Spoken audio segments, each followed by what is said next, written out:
Today is Batman Day, so welcome to a Know Your Universe about all of the individuals that have ever actually worn the actual cape and cowl and called themselves Batman. Now this is going to be about the individuals that actually became Batman, not some trick where they wore the cape and cowl like Superman did in the cartoon to try and trick some supervillain. I don't remember the full story. If you do, let me know in the comments down below.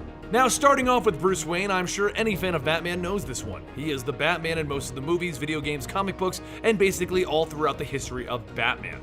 Depending on when this origin is told, he's either a young boy who was sheltered at home, or he's a young boy with a few friends. He had a butler that was the family butler for a long time, or the butler who was an ex-MI6 agent that came to help the family. Long story short, he is a young boy who lost his parents after they got gunned down in Crime Alley. He then went on a mission to prevent all crime by becoming Batman, and history was born. We have a lot of videos on this Batman, so there really isn't any other reason to stay on him. I'll link the playlist down below. Next, we'll be explaining Azrael, also known as John Paul Valley, also known as Batman. He took the role of Batman after Bane broke Batman's back in the Nightfall storyline. Now, he was originally Azrael, an assassin of the Saints of Dumas. And as an assassin, he was brainwashed with the system, a deep level of psychological conditioning. But after working with Alfred and Batman, he was shown the error of his ways and he joins Batman's fight. But once Bruce Wayne's back is broken, he's finally given a chance to be Batman, and he takes it. At first, it seems like everything's going fine, but eventually he decides that Batman's methods aren't very effective, and he takes matters into his own hands, becoming what is known as Nightfall Batman. He believes that his dead father and the spirit of Saint Dumas are telling him that he is the true Batman, and he takes that to the extreme. Bruce eventually recovers and enters into an epic battle against Nightfall Batman, where he snaps him out of his delusional state and retakes the title. The third man to take on the role of Batman is Dick Grayson. At first, he refused the offer to become Batman when Bruce's back was broken because he felt Nightwing was a strong enough superhero all by himself. But once Batman removed the title from John Paul Valley, Dick Grayson took over while Bruce Wayne finished his recovery. Then, after the events of Final Crisis in which Bruce was believed to be dead, Dick Grayson officially becomes Batman again, taking Damian Wayne as his Robin. Dick Grayson only took the title after Jason Todd tried to become Batman by using guns and other brutal tactics, because he decided he couldn't leave the title Batman out in the open. Once Bruce came back, he went off to establish Batman Incorporated, while Dick Grayson remained the main Batman until the New 52.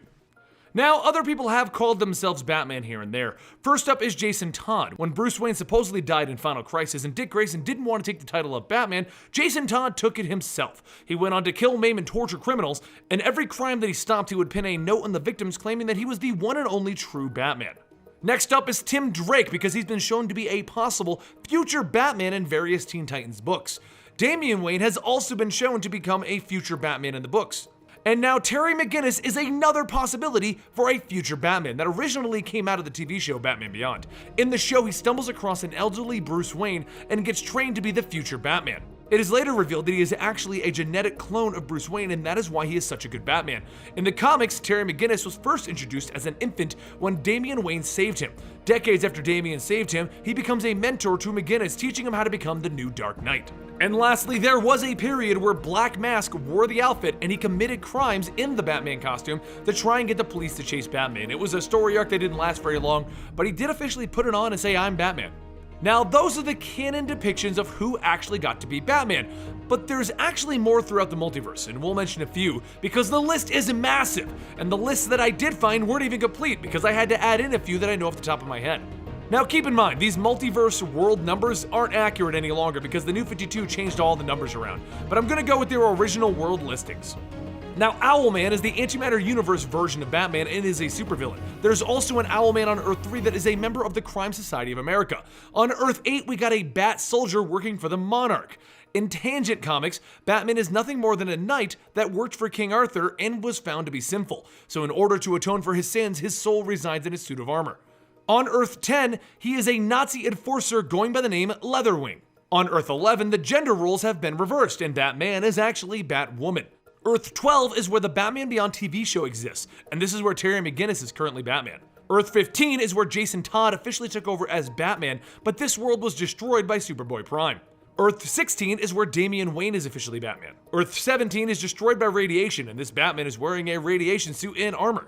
Gotham by Gaslight is Earth 19, and this Batman lives in a steampunk world. In Kingdom Come, Batman is using an exoskeleton to survive, and his identity is known to all. In Superman Red Son, Batman is a Russian anarchist that is trying to fight Superman. There's also a Batman in The Dark Knight Returns, and he's an older, grizzled Batman. This one popped up in most of Frank Miller's storylines. Batman in The Darkest Night is where Bruce Wayne becomes the Green Lantern instead of becoming Batman. He's actually called Bat Lantern. Earth 29 is where Bizarro Batman lives. He's like Bizarro Superman, but he's Batman. Earth 31 is Waterworld, and Batman controls a boat called the Flying Fox as Captain Leatherwing. Bat-Mage lives in the old Earth 33, and his parents were killed by sorcerer Cobblepot. There's a version of Batman that is a covert secret operations officer in World War II, and there's a vampire Batman that battled against Dracula, and while he won, he was cursed before getting his win. He is now kept in a coffin by Alfred, only to be awakened when needed. Earth 42 is where Chibi Batman lives. Earth 44, every superhero is a version of Red Tornado, so there we have Iron Batman. On Earth 51, Batman killed the Joker after the death of Jason Todd, and then he proceeded to kill every supervillain in the world. And in the cartoon world, we have Batman being known as Bat-Mouse. In Flashpoint, Bruce Wayne actually died, and Thomas Wayne actually took over as Batman because he needed to avenge his son's death. And in Injustice, Batman and Superman are best friends until Superman decides to take a dark turn and turn the planet Earth into a military state. And in the LEGO universe, Batman is a master builder with crazy powers and a cocky attitude. Suffice to say, Batman is everywhere and involved in everything. Who is your favorite Batman? What is your favorite version? Let me know in the comments down below, and give this video a like if you learned about one Batman you didn't know existed. I'm Benny for Comicstorian, and I'll see you guys next time right here.